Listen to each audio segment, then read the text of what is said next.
As I learned later from Thomas, the woman of Magdala, bearing oils and spices to anoint the body, came to the tomb while the dawn mist was still on the ground.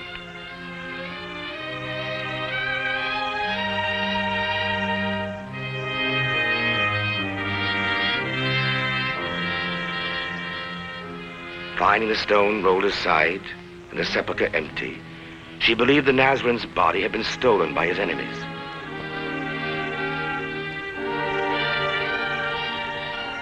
She ran back to the city and told Peter of her discovery. Together with John, they hurried back to the tomb.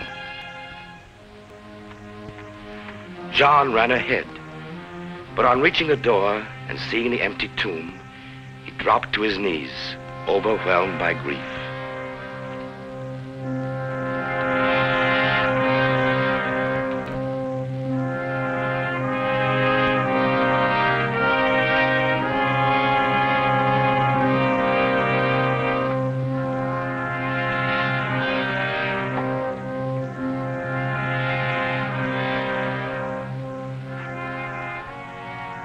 Why didn't the guards stop them?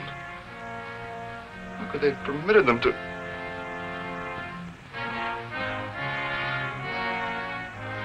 I wonder, why did they remove the grave cloth?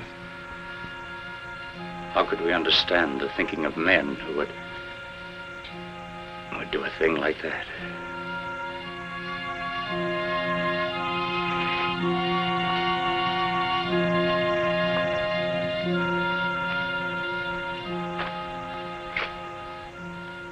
Come, we must go tell the others. You go, Peter. You and John. I want to stay here a while.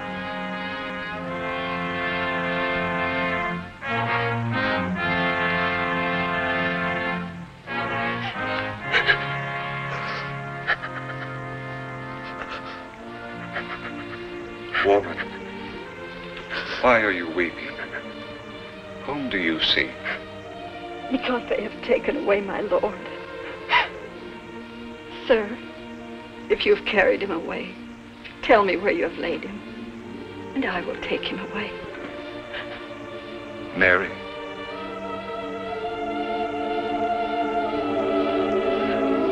Master. Do not touch me, for I have not yet ascended to the Father. But go to my brethren and tell them, I am ascending to my Father and your Father, to my God and your God.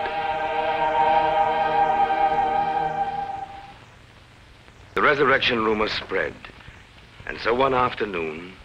Now then, whatever you may say is for my curiosity, not Pilate's.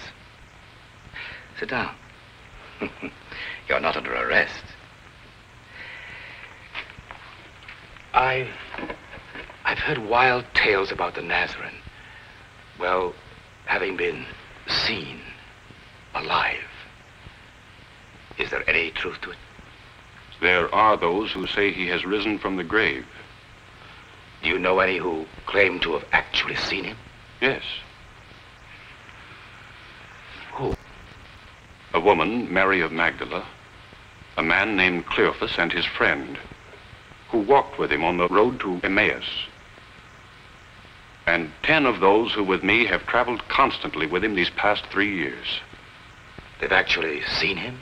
Talked to him? So they say. And you? Do you believe them? I don't know.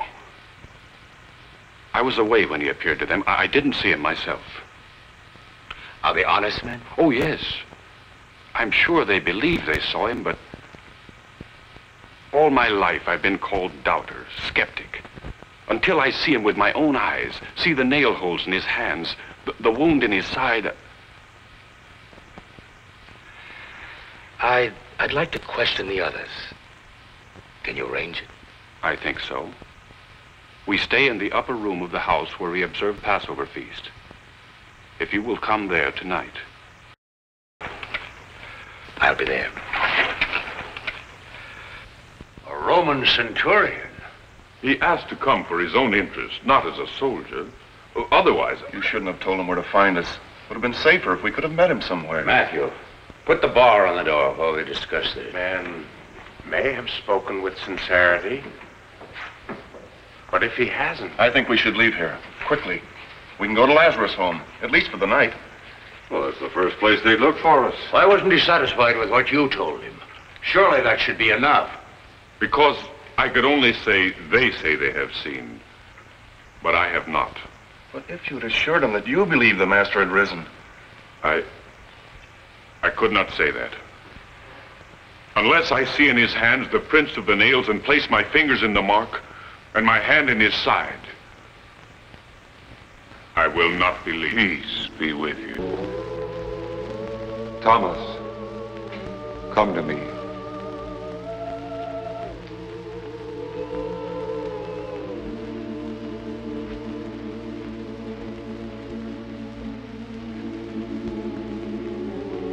Put your finger here and see my hand.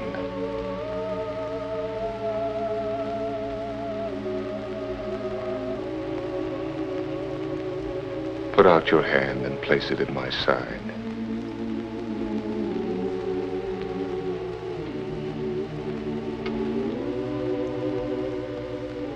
Do not be faithless, but believing. My Lord and my God. Have you believed because you have seen me? Blessed are those who have not seen and yet believe.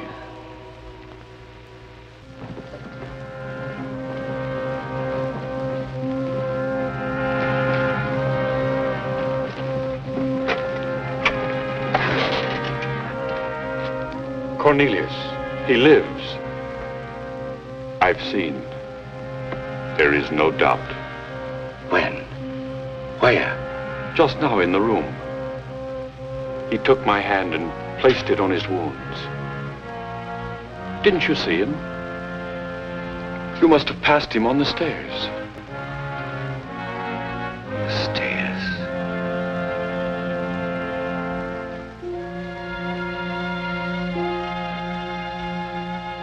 His robe, your master's robe, brushed my arm.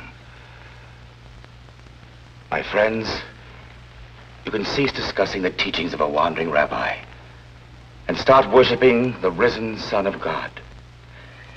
It was no mortal man that Thomas and the others followed, no leader of a small group or of one land. He was the leader of all men, a victor, not over mere human enemies, but over death itself. With all that is left to me of life, I shall tell his story. Jesus lives. He is the hope, the only hope of all mankind. I know, for I beheld his glory.